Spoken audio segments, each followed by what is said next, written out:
Voilà, ce merveilleux modèle. Bienvenue sur le stream de Flipmania France pour vous présenter cette merveilleuse nouvelle machine française par Exapinball. On a la chance d'être accompagné par Louis, Alice et Alex, c'est bien ça, de chez Exa, donc game designer, commercial et cofondateur de la société, qui vont un petit peu venir sur le stream et qui vont nous expliquer un petit peu pourquoi les Trois Mousquetaires, qu'est-ce qu'Exapinball, et puis éventuellement des petites histoires sympas et rigolotes. En préambule de ça, on aura donc les explications des règles par Louis lui-même, qui nous expliquera un petit peu le déroulé du flip et puis un petit peu ce qu'il y aura à faire dessus. Et puis ensuite, ce sera du let's play et puis bien évidemment la discussion avec vous. N'hésitez surtout pas à poser des questions sur le chat.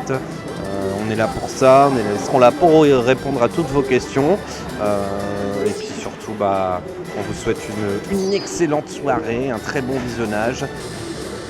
Bonjour tout le monde. Voilà, donc Louis qui va pouvoir vous expliquer les règles. C'est ça. Game designer du coup. Exactement. Je suis le game designer du Trois Mousquetaires. Je suis également le game designer du Space Hunt. C'est moi. Mais je peux déjà peut-être donner des petites explications pendant que d'autres joueurs jouent. Pour expliquer un petit peu ce qu'il faut faire sur ce flipper, déjà c'est Quentin qui joue. Quentin est très enthousiaste par le jeu. Là, il vient juste de lancer la phase 2 du premier chapitre. Les inserts sont ici. Tous ces inserts-là en fait servent à allumer une lettre de chapter pour pouvoir qualifier une mission. Quand on est en mode base, pour pouvoir allumer les lettres de chapter, c'est les inserts que j'ai montrés juste précédemment. Donc là, il faut qu'il en fasse 3 pour pouvoir allumer son chapitre et aller dans le scoop pour pouvoir le lancer. Alors, comment aller dans le scoop? On peut y aller par cette voie-là, donc l'orbite de gauche. Mais on peut également y aller par la drop target ici, si elle est baissée. En fait, ce tir-là est un raccourci pour aller dans le scoop qu'on voit ici. Ce scoop-là nous permet de lancer nos missions, ça permet de lancer plusieurs choses dans la partie au cours du jeu. Les règles du jeu ont été designées pour que les choses soient un peu plus abordables. Et on a travaillé sur le fait de lancer des modes ou lancer des tirs importants de plusieurs manières différentes. Là c'est le cas, on peut lancer une mission via l'orbite de gauche mais aussi via cette drop. Quentin a lancé son multiball. Le multiball qu'on peut qualifier sur la rampe de droite là, avec les trois billes physiquement loquées sur le plateau. Là il a encore 2 billes en jeu. Et s'il veut faire son super jackpot, il faut qu'il charge le canon. Donc tir de charge de canon, donc là il continue à accumuler ses jackpots. Et en fait une fois qu'il a chargé son canon, il va avoir un essai, un aller-retour de canon là pour pouvoir tirer sur la swing target et valider son super jackpot. Le bateau qu'on voit ici qui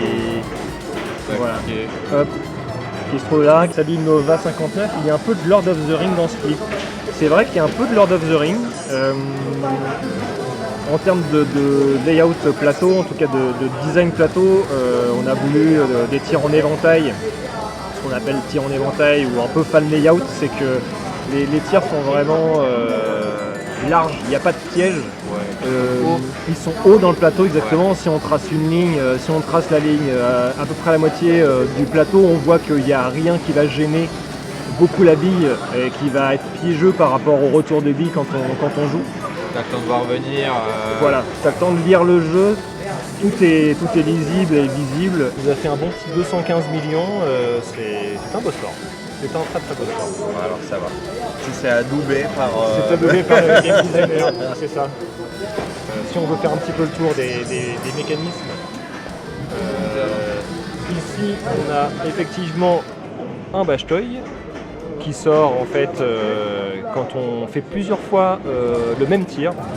Là on a l'insert fleur de lys en fait qui sert justement à comptabiliser le nombre de fois on a fait le même tir, et quand on va au bout des 4 tirs, va être invité à refaire ce tir-là et le Bashtoy qui est Milady va sortir à ce moment-là. Il va falloir tirer sur Milady pour valider ce challenge-là. On a un lock physique ici, on en a déjà parlé tout à l'heure. On a un canon ici qui se charge en fait via cette plateforme-là. L'orbite de gauche avec la drop target de gauche également ou la rampe centrale. Ces 3 tirs-là nous ramènent vers la plateforme canon. Et si le tir canon est qualifié, et on a un diverteur ici qui va nous nourrir le canon, qui va armer le canon, et le canon va faire son cycle comme ça, et il va revenir comme ça. Et à ce moment-là, quand il fait ce cycle-là, il faut tirer sur la swing target ici, qui forcément va elle aussi bouger. Et c'est toute la subtilité en fait de ce tir, c'est qu'on tire sur quelque chose en mouvement. La swing, effectivement, elle va swinguer de gauche à droite, enfin de haut en bas plus exactement. On va avoir des fois à faire ce tir. Il faut savoir aussi qu'on détecte quand on ne le fait pas. Et il y aura des moments dans le jeu où il faudra éviter de tirer sur la swing target, plutôt tirer sur l'arrière. Comment on en arrive à choisir un 3 mousquetaires plutôt qu'autre chose? Est-ce que c'est le côté, je dirais, un peu français, renommé, connu, ou est-ce que c'est vraiment quelque chose qui vous tenait à cœur? Est-ce qu'il y a un raccord avec la boîte? Comment tu expliques ce truc-là? Alors en fait le choix du thème, c'est vrai que c'est une grande question et c'est hyper important de le souligner. C'est un travail qui a été long chez nous et de longues discussions, de longues recherches. Et en fait les critères qui ont décidé notre choix, c'est une licence, ou en tout cas une histoire connue du plus grand nombre. Et quand je dis du plus grand nombre, je parle de la planète entière, mondialement connue en fait.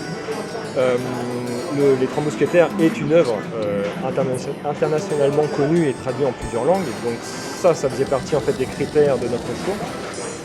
Le fait que ce soit une licence sur laquelle on peut raccrocher beaucoup d'éléments d'action et de mécanisme, c'était aussi déterminant pour nous parce que le canon, voilà. Sûr. Quand on connaît l'œuvre et quand on connaît l'épisode qui se passe à La Rochelle, il en est fait mention sur le plateau parce qu'on illustre aussi dans cette partie-là du plateau d'ailleurs, toute cette zone-là fait référence à un tableau assez connu où on voit Richelieu et où on parle du siège de La Rochelle. Et justement, le 3 mousquetaires, c'est une œuvre littéraire qui nous permet en fait d'avoir plein d'éléments à mettre en scène, des châteaux, des canons, des armures, l'armure de Richelieu qui se trouve ici, qui est une armure d'ornement d'ailleurs, c'est pas une armure de combat, mais on trouvait ça cool comme objet. On a Notre-Dame aussi, voilà, on a quand même beaucoup d'éléments qui nous parlent et qui servent le jeu et qui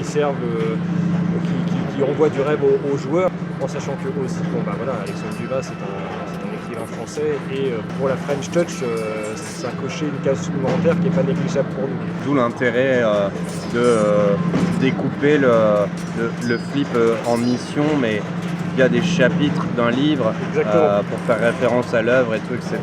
Tout à fait ça. En fait, on marque le lien avec le livre parce qu'effectivement, il y a eu des adaptations cinématographiques de 3 mousquetaires. Dont on est encore fan, récemment d'ailleurs. Encore récemment, tout à fait. Je crois que le troisième opus devrait sortir en 2026 ou 2027. En tout cas, c'est une œuvre qui continue à vivre et qui continue à être interprétée. Nous, notre référence première, en tout cas la base du jeu, c'est vraiment le livre.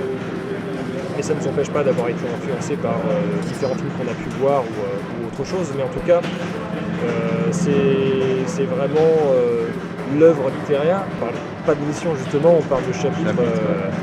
Le skill shot, en fait, on va pouvoir gérer avec le bouton de lancer la puissance du tir.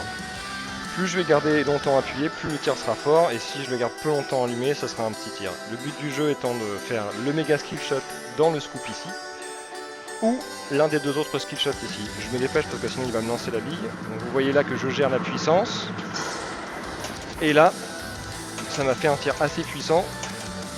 J'ai encore l'opportunité de me faire Ah non, j'ai touché un switch. J'avais encore l'opportunité de faire la rampe de droite en skill shot. Mais je l'ai raté. Pour le multi-wall standard, c'est assez simple. On allume les 4 cibles vertes qui sont les 4 stand targets qu'on voit en rampe centrale et en rampe de droite. Et quand on a allumé les 4, ça qualifie les locks. Donc premier multi-ball, ça qualifie l'ensemble des locks. Et locks qu'on fait dans la rampe de droite.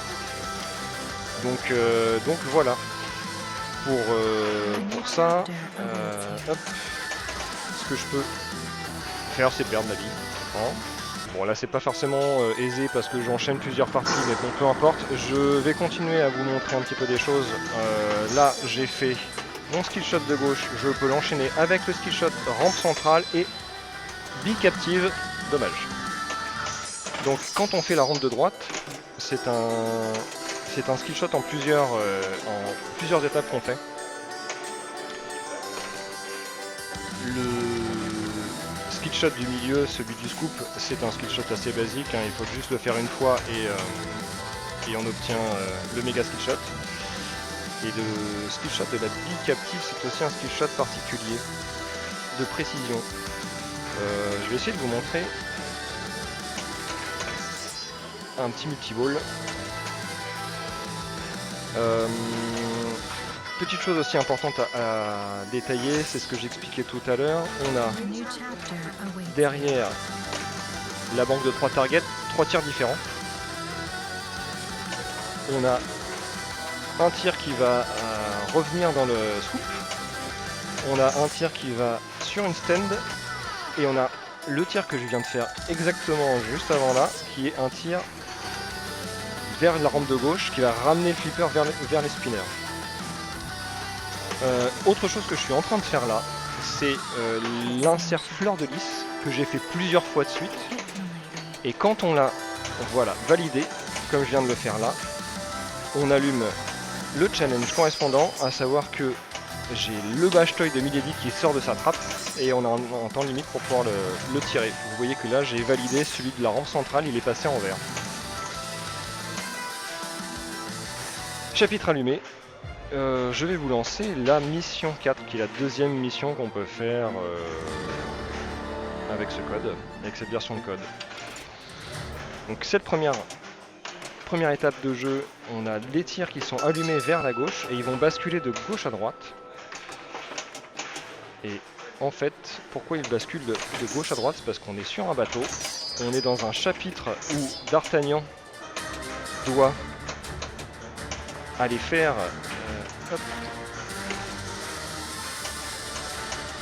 doit réparer les ferrets de la reine pour sauver la reine d'un... Ah, le petit ding me dit que j'ai réussi le tir. Super.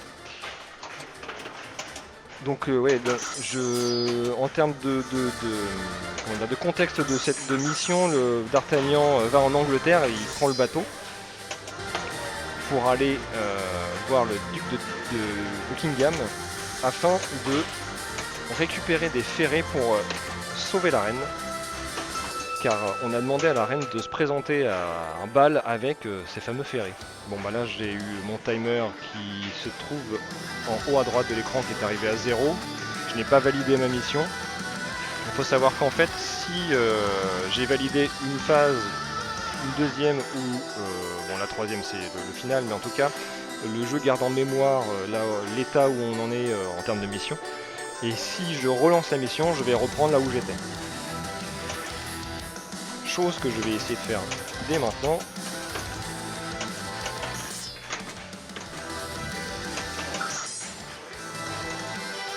Super, donc là je vais pouvoir reprendre ma mission 2. Bon, j'étais en phase 1 donc ça va pas nous avancer à grand chose, mais en tout cas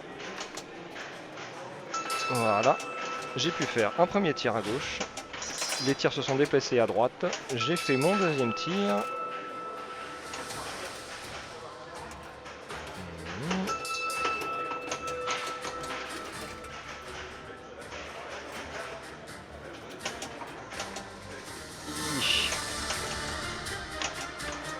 Ah dommage.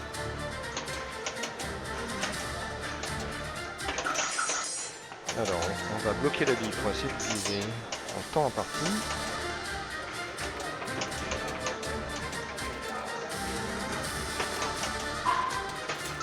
Voilà. Allez, un dernier tir. J'aimerais bien faire.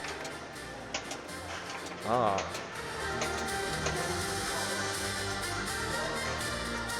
À 4 secondes, ça va être chaud. Sachez que ça, c'est faisable en back-end. Et je crois que j'avais validé.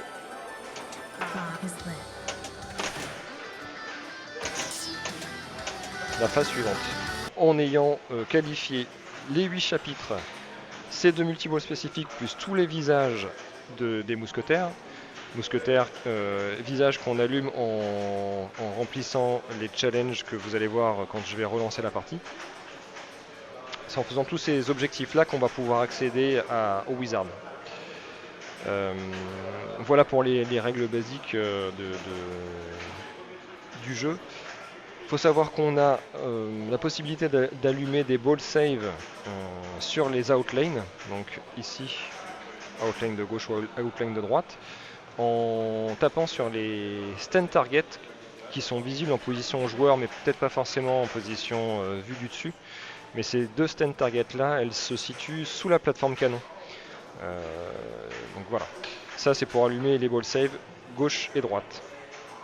Le multiplicateur de bonus, il se fait basiquement en complétant une ligne, mais les éléments qui constituent sa ligne, ce sont les inlanes, donc de gauche et de droite, qu'on retrouve ici.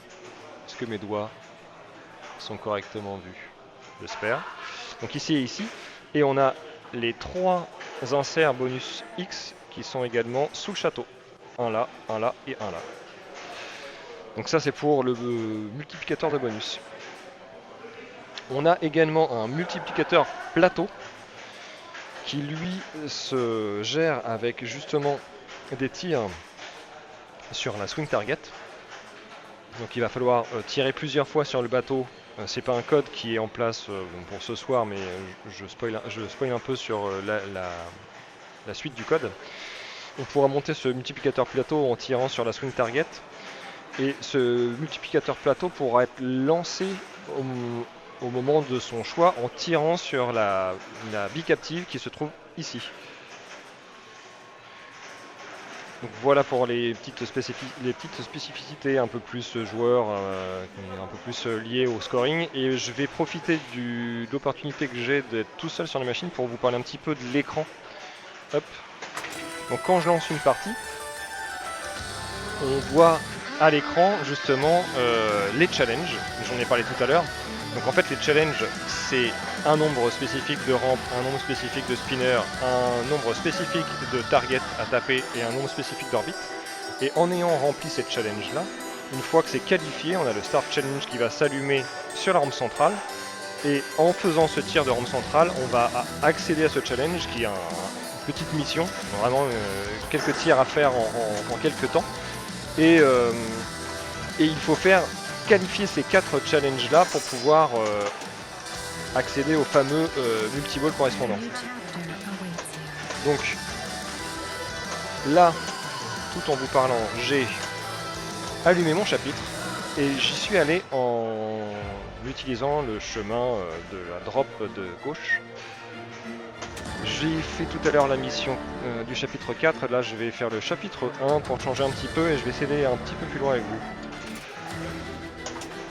Donc l'objectif de cette mission c'est de faire les orbites qui sont allumées en blanc.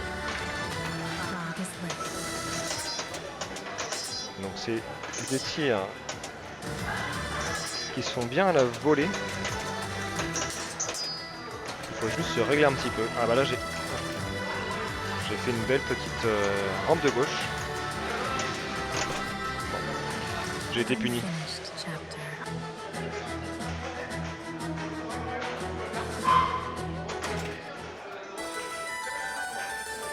Donc là, n'ayant pas fini ma mission, elle sera toujours qualifiée au scoop. Je gère la puissance de mon tir en gardant appuyé. Je vais essayer. Dommage. J'ai essayé de faire mon petit skill shot de rampe droite. Donc là, vu que je n'ai pas fini ma mission, c'est toujours valide par l'orbite de gauche. Super. Donc voici qualifié. Je rechoisis le chapitre 1 et j'aimerais bien aller un petit peu plus loin dans ce chapitre pour vous montrer ce qui se passe en phase 2 et en phase 3. Dans cette mission-là, dans ce chapitre-là, on a 3 phases.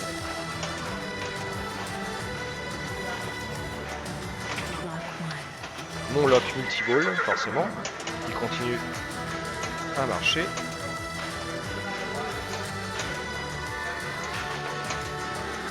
Bisous Flavio. Ah, je suis pas rentré cette tir d'orbite gauche. Ouais, oh, elle est belle celle-là. Ah, j'avais mon ball save, heureusement. Un petit lock 2. Alors là, ce qui est intéressant, mais j'aurais dû le faire avant, c'était de qualifier ma phase 2 avec un multiball, mais c'est passé. Je vais essayer de charger mon canon avec l'un des tirs allumés.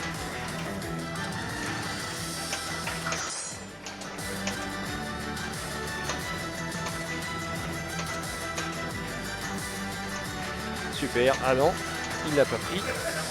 Prends-le mon petit tir. Coquin. Bon, je suis sorti de ma mission en lançant mon multiball, dommage. C'est un petit peu gâché, mais c'est pas très grave. Donc mes jackpots sont allumés en bleu sur le plateau.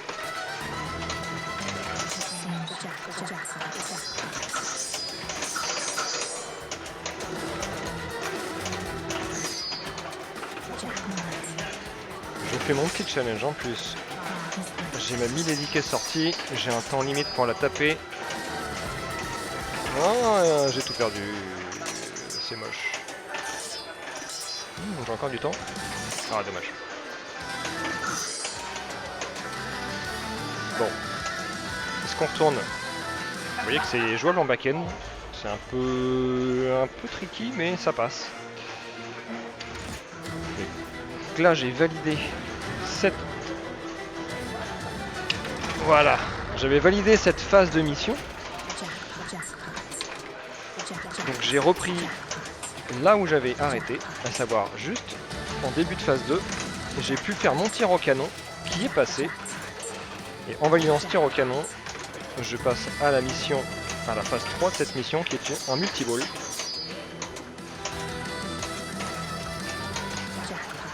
Et donc là, phase 3 forcément c'est une phase de récompense, on se goinfre de jackpot. Je suis toujours en multiball et là, vu que je suis toujours en multiball, je suis en victory lap. J'ai réussi à qualifier la dernière phase de cette mission. C'est cool, vous avez pu la voir. Il me reste un jackpot à faire en rampe de gauche. Ah, il est pas passé.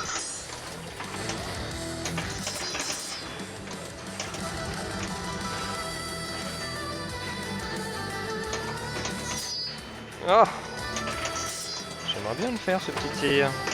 Donc là je... Ah dommage. Oh, j'avais un ball save sur l'outlane de gauche. Formidable. Je suis preneur.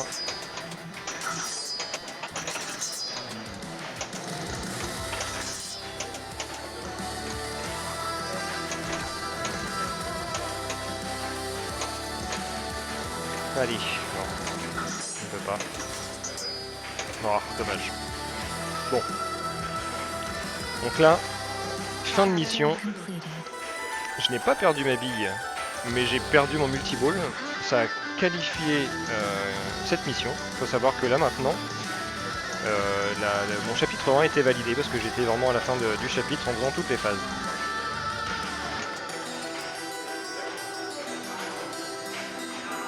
Et là, je vais essayer de faire mon jackpot de fin de mission avec mon canon. Et je pense que ça a été validé. En fin de mission,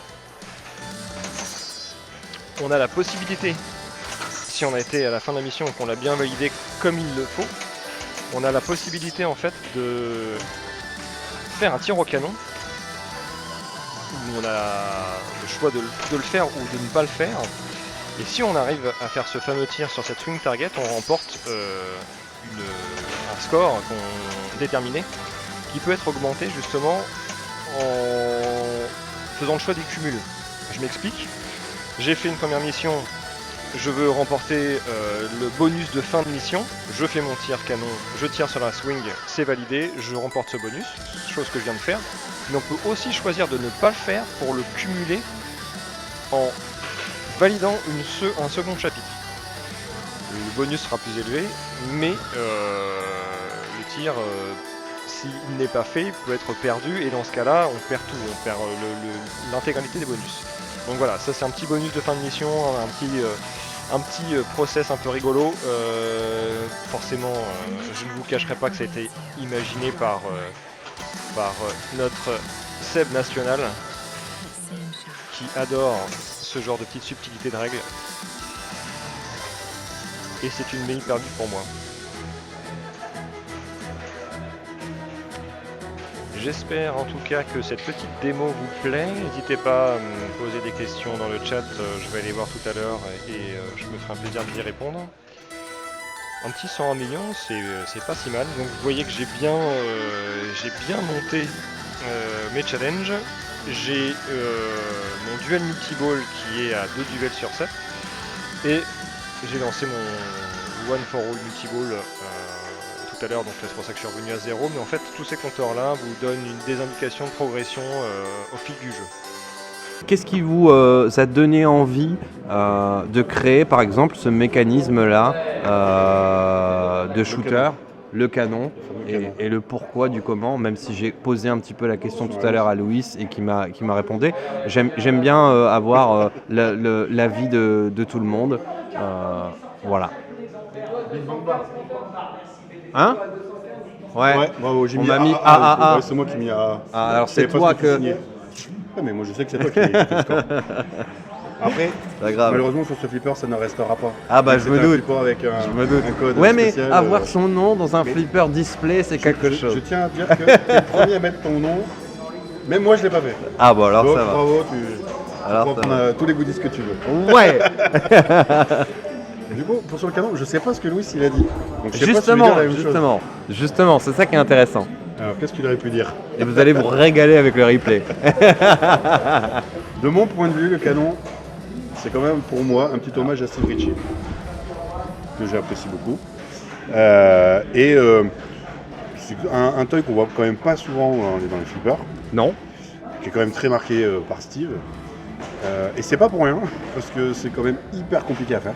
Ouais. On imagine pas, c'est juste un canon qui tourne et qui tire. Non, mais c'est tout un système. Si vous saviez l'énergie, et sans parler du montant qu'on a dépensé pour arriver à faire à adapter, à créer ce mécanisme, c'est pas une copie de ce qui se fait, de ce qu'on a eu sur les autres.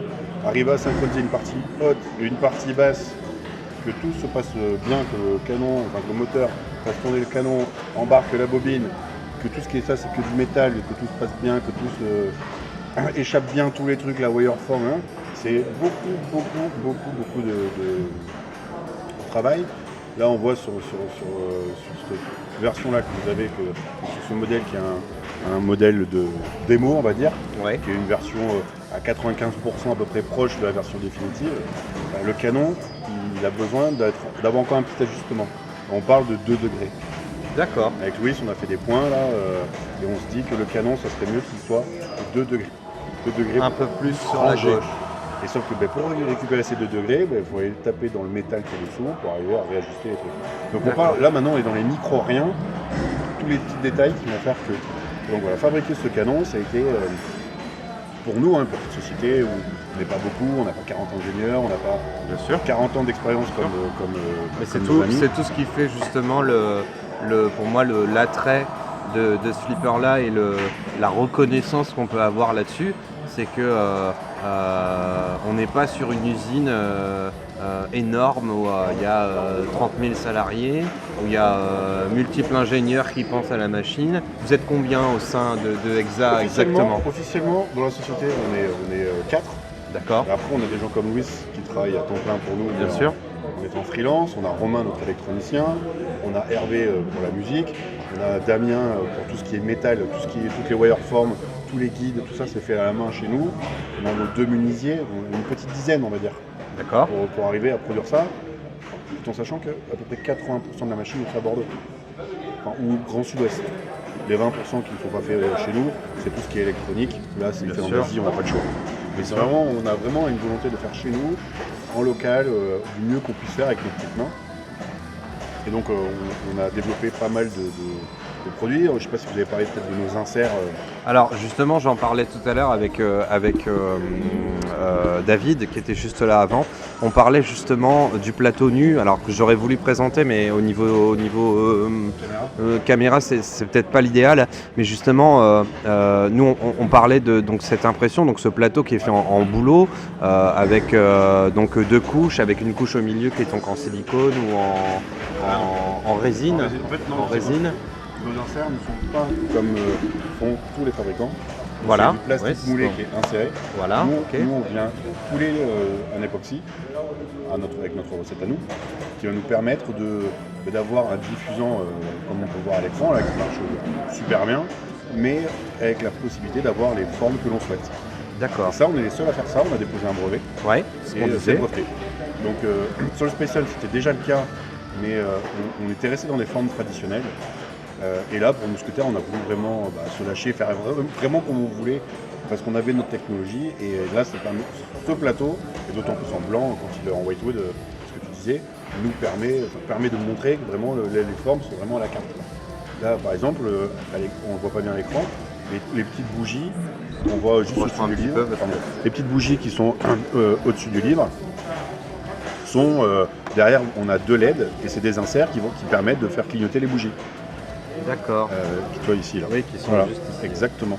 Donc on s'est vraiment donné sur ces inserts là.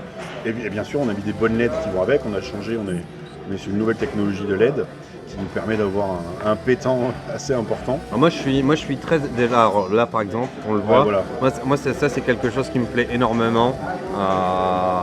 Déjà c'est beau. Et en plus, au niveau technicité, je trouve que c'est génial, sachant que des fois on le voit, alors là c'est rouge, mais tu peux en avoir une bleue, une verte, une rouge. Il y a 4 LED là. Et c'est ça qui une sont LED excellents. par pétale, tout à fait. On a 400, je crois qu'il y a 450 LED sur le flipper.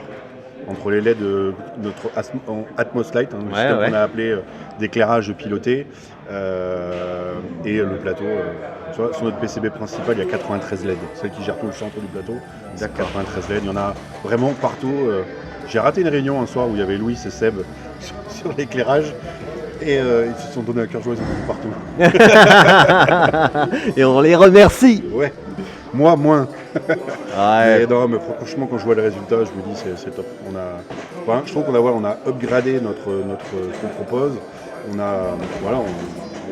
On s'améliore, on est toujours dans l'amélioration continue. Maintenant, on fabrique nos propres mécanismes. Donc, on a fait le canon, on a fait notre swing target, notre bash toy, tous nos déviateurs. On a fait, je ne sais pas si Louis vous a parlé de la petite bille qui est cachée dans le château Alors, aussi. il en a parlé un tout petit peu, mais justement, c'est quelque chose qu'on a forcément du mal à voir avec le stream, mais qu'on ne peut pas voir de toute façon.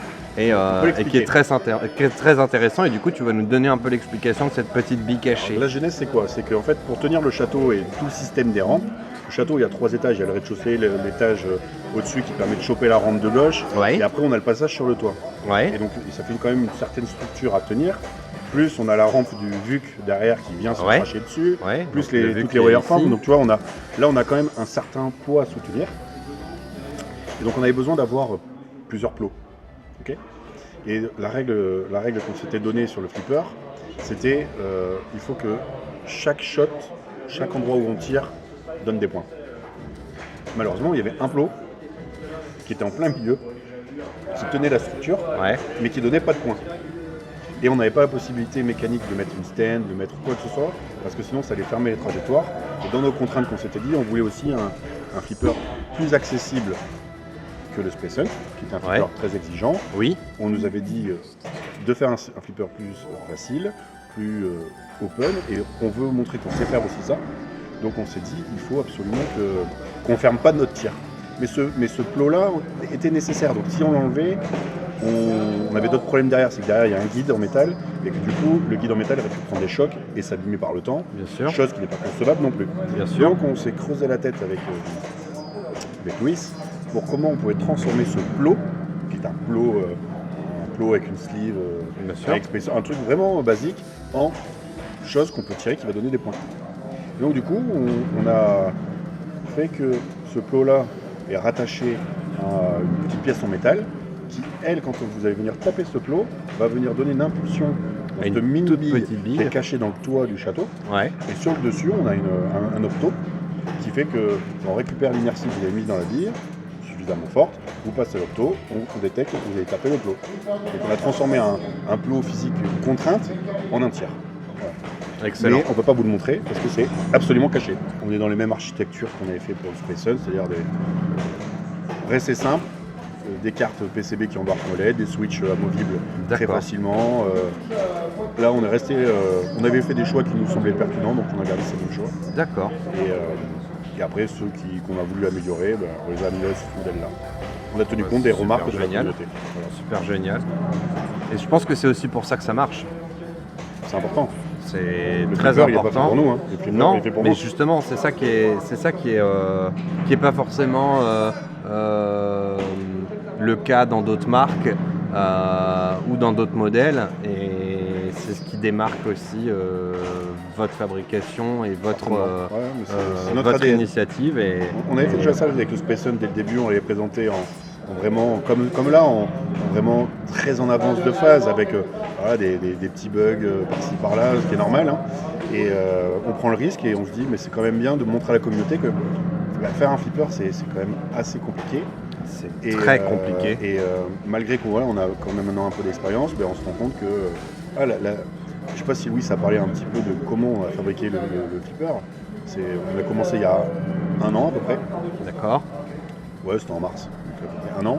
On a fait 3 mois à peu près de VPX. Okay. Donc là, c'est Louis qui design. Il n'y a pas vraiment de code, hein, c'est que du flow et compagnie. Ouais, bien sûr. Je peux même vous donner un petit tips, personne ne le sait, je vais vous le raconter. Sur notre premier design que Louis avait proposé, on avait déjà l'idée de la swing et du canon qui étaient associés ensemble. On trouvait ça rigolo d'avoir le canon qui bouge et la swing et d'arriver à synchroniser les deux tirs. Ouais. Et le château, on n'avait pas du tout ce mécanisme-là à la base. Et on s'était inspiré du mécanisme du circuit Voltaire où il y a le cabot. On a une petite question de Pésima à laquelle tu vas pouvoir répondre. Quelles sont vos inspirations pour le layout ? Mes inspirations, alors ça c'est plus Louis qui pourrait répondre. C'est Louis, c'est vraiment le designer, moi je suis que le... Alors il en a déjà parlé un petit peu au début de la vidéo. En fait, vraiment, ce qu'on s'était dit sur celui-là, c'est qu'on voulait faire un flipper accessible. Et dès le VPX, en fait, on a mis pas mal de personnes dans la boucle chez nous. Alors, quand tu joues au VPX, c'est pas comme quand tu joues sur un vrai flip, mais ça donne quand même une sensation. Bien sûr. Et on a fait jouer des gens de différents niveaux. Et dans notre équipe, on a la chance d'avoir différents niveaux. Moi, je suis un joueur lambda.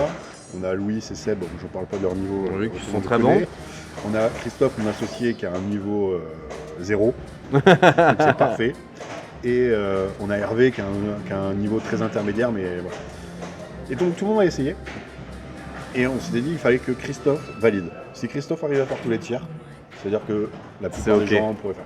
Et donc dès qu'il a eu validé le VPX, c'est que les trajectoires étaient acceptables, qu'on prenait pas trop d'avions, et ça, pour ça le VPX marche pas trop mal sur les trajectoires, sur les retours de billes.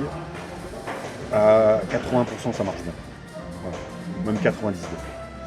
Et après on teste en vrai, puis on voit, on se dit ok c'est bon, c'est pas bon. Toujours avec le même principe, plusieurs niveaux de joueurs, et on valide. Notre layout il s'est plutôt fait comme ça en fait. Et on voulait vraiment faire un truc avec des trajectoires qui vont un peu dans tous les sens, mais un plateau plutôt accessible, donc avec des tirs plutôt lointains. Parce que les tirs proches font des retours compliqués. Oui. Et là on est plutôt sur un truc où la bille est loin, elle va circuler dans tous les sens, il y a des déviateurs un petit peu partout, il y a 5 déviateurs sur le plateau qui peuvent faire que la bille va aller dans tous les sens. Non, le retour de rampe dont parlait Louis tout à l'heure, on parle du retour de rampe qui est ici à droite, qui est donc fait par un diverteur, j'imagine, qui était donc à l'intérieur. Qui est juste derrière les 2 wireforms, Voilà. qui est accroché derrière. En montée de rampe, on a un opto qui détecte la bille. rampe qui fait ça. Et le diverteur se ferme et tu dis soit tu vas au lock, soit tu vas au canon en fait. Parce que dans le contrat de départ, quand on a écrit les règles avec Seb et avec Louis, c'était que pour que chaque chose à faire, il fallait qu'il y ait au moins 2 tirs qui te permettent de le faire. Donc au moins 2, voire plus.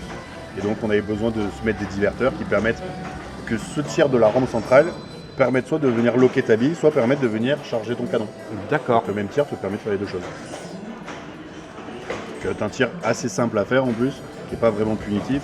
Donc pour les joueurs un peu novices, ils peuvent aller facilement bloquer leur bille ou aller tirer au canon. Parce que c'est vrai que le tir au canon, c'est toujours un peu jouissif pour les joueurs. Comme quand il y a un plateau, les gens veulent aller sur le mini-plateau. Dernière petite question. Quels sont vos flips préférés dans l'équipe? Ah, bonne question. Alors, je vais pas répondre pour Louis, parce que j'en sais rien. Je sais les flippers qu'il a chez lui, actuellement.